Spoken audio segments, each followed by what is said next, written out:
when Scott Wiener, that's his name, sorry, he's just asking for trouble, when he has to make a statement following his gaffe during the town hall, when he twiddled his thumbs literally and figuratively about whether or not there's a genocide in Gaza, well, this is what he had to say in a statement. Did he have his handler speak for him again? No, he actually did it himself last night. You who saw the debate clip from last week, I want to clarify that I do believe Israel has committed genocide in Gaza, and I want to explain why I hesitated at the debate. For the past 2 years, I have harshly opposed Israel's escalations in Gaza, and I've used phrases like total destruction and catastrophic levels of death and moral stain, but I haven't used the word genocide. Because my donors won't allow me to use that word, otherwise I'm in big. Or is it a matter of, I mean, let's be real. There's a lot of variables. No one could possibly have a smaller wiener than Scott Wiener, who actually stands 6'7". So people are asking who that is. Guys, this is one of the tools that is running for Nancy Pelosi's congressional seat. Mm-hmm. One of the wealthiest districts in the United States. Who is this wiener? And I want to explain why. As a Jew, I am deeply aware that the word genocide was created in the wake of the Holocaust, which was the industrial extermination of 6 million Jews. For many Jews, 5.2 million, but who's not only that, but associating the word genocide that doesn't mean that's when it started. There have been many genocides, but continue. Correct. With the Jewish state of Israel is deeply painful and frankly traumatic. But despite that pain and that trauma, we all have eyes and we see the absolute devastation and catastrophic death toll in Gaza inflicted by the Israeli government. And we all have ears and we hear the genocidal statements by certain senior members of the Israeli government. And to me, the Israeli government has tried to destroy Gaza and to push Palestinians out, and that qualifies as genocide. More like a wet loaf of bread, not. Well, and I want to say on behalf of bread, and I am a big fan of good bread, as you know. The bread that I'm eating is infinitely better than anything this guy could be associated with. And somebody in the chat asked, does Scott like wiener? Yes, he does. We don't know what he likes. No, he does. He likes wiener. How do you know he likes wiener? Well, because I just know. You don't know unless it's your wiener he's liking. I don't know how you know he likes wiener. Because it's a known thing that he likes wiener. Oh, is he just out gay? I mean, is that what you're saying? He's gay? Oh, okay. Come on now. What did you think I was talking about? I have no idea what you're about. He likes wiener. I'm like, all right, well, if you say so. Now, somebody suggested that there's a reason why he said this, and I do agree. There's one reason and one reason only that he made this statement. His internal polling against Saikat is probably so abysmal that he really didn't have a choice. He's like, well, either I say something that is correct or I'm completely screwed. Remember, I think it looked ridiculous, though. Too little, too late, bye-bye. Yes, I agree. If you're first saying that now, don't bother. Seriously, just don't bother. It wasn't worth whatever you felt like you were risking by saying it. Isn't worth it at this point because you're not winning over the people that needed to hear you say it 2 years ago. So it doesn't really matter. Here's what I will say. Why do I think that this is relevant to the greater story that we are pushing right now, which is how do we get away from the Zionist state? Well, Netanyahu Milikowski, like the fool that he is, because he is a fool, decided to sit down for an interview with The Economist in London. And this didn't go as well as he probably thought it was going to go. Being a war criminal, if you went to go to several countries in Europe, you're going to get arrested. This is not just mad campus radicalism. This is a feeling around the world. You said it yourself to us just now. In public opinion around the world, Israel is doing very poorly. And it's doing very poorly because people see a country that is behaving in a way that is not compatible with being a liberal democracy.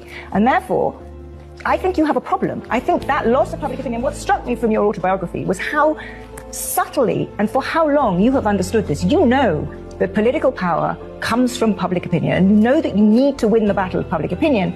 First of all, he looks terrible. Like he looks terrible. Good. Yeah.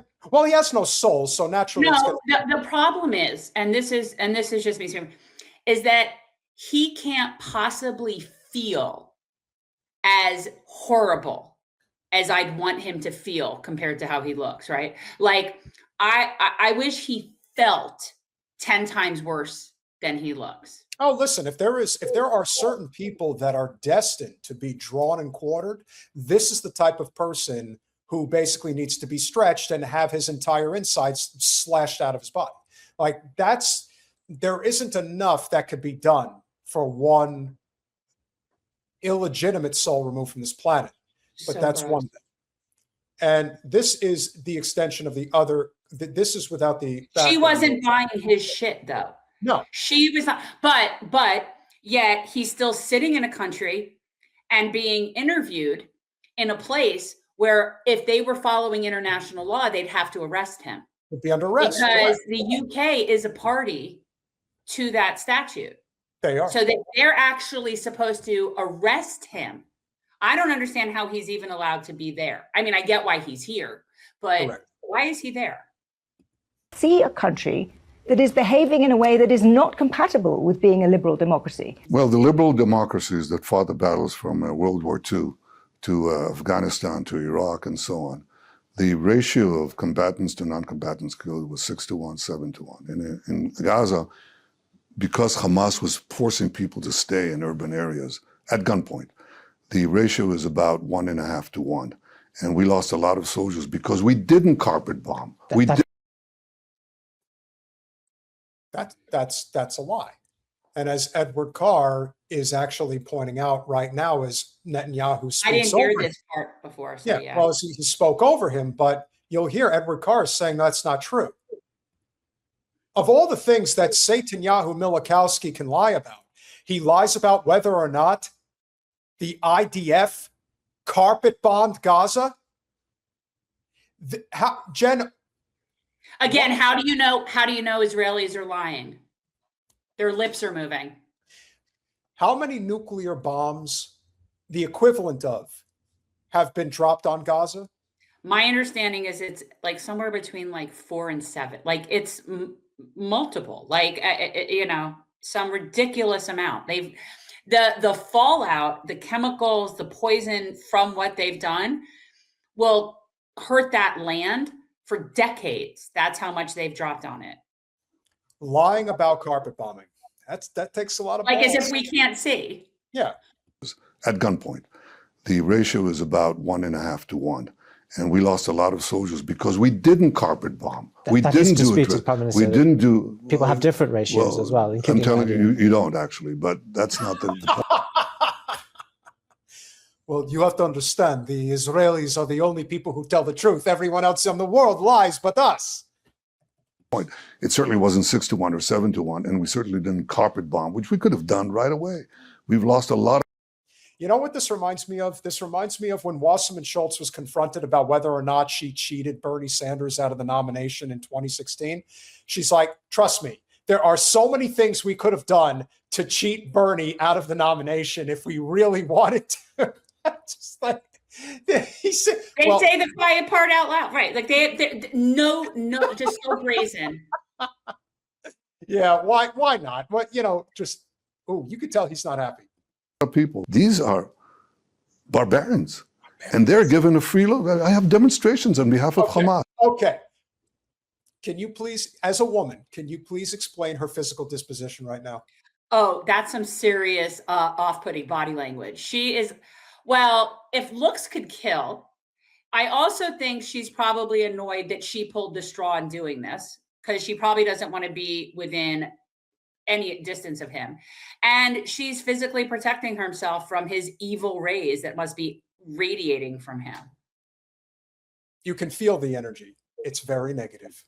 Notice that they're burning the flag of Israel and the flag of the UK, the flag of Israel and the flag of America. When you have pro-Israel demonstrations, they wave Israeli flags, they wave American flags, they wave British flags. You're legally allowed to burn a flag if you want to. in case you I've forgot. learned that, yes. These people are against you, whether you recognize it or not. They will sweep away your societies, your freedoms, your ideas, the values that we cherish, exactly Prime as you Minister, do. it really isn't just extreme radicals. There are I didn't say that, huge though. numbers of people who are concerned about Israel's behavior, frankly, including people like me. Well, you Friends know, of Israel who I are think that concerned. Frankly, including Helen Mirren knockoff society women like myself. Well, and he won't I- even let her speak because he's a total misogynist pig. Well, obviously. But I just want you to know, after I have my tea and crumpets, I am totally off-put by your horrible disposition here. You do not belong inside the UK, much less anywhere in the world. You should Let be it finish. Britain was invaded, forgive me, you know. If Britain was invaded and you had the equivalent, in Britain, your population is what, 65 million, something like that, 60 million, right? So you're about 6 times our size. So if you had, on one day, about 8,000 Brits murdered, mutilated, raped, and kidnapped, and they came right next to London. And again, but neither of them, well, I don't know. I didn't see past this clip of the video, but why doesn't anybody say that's not true? There were no rapes. There were none of that was true from what he's referencing. And it's unbelievable. And Because yeah, I you agree will with tell- what people are saying. I don't think anybody should give him a platform. I don't think anybody should talk to him unless it's to lure him in to arrest him. I don't think that he should be given the time of day. And I think that his end should be excruciatingly painful.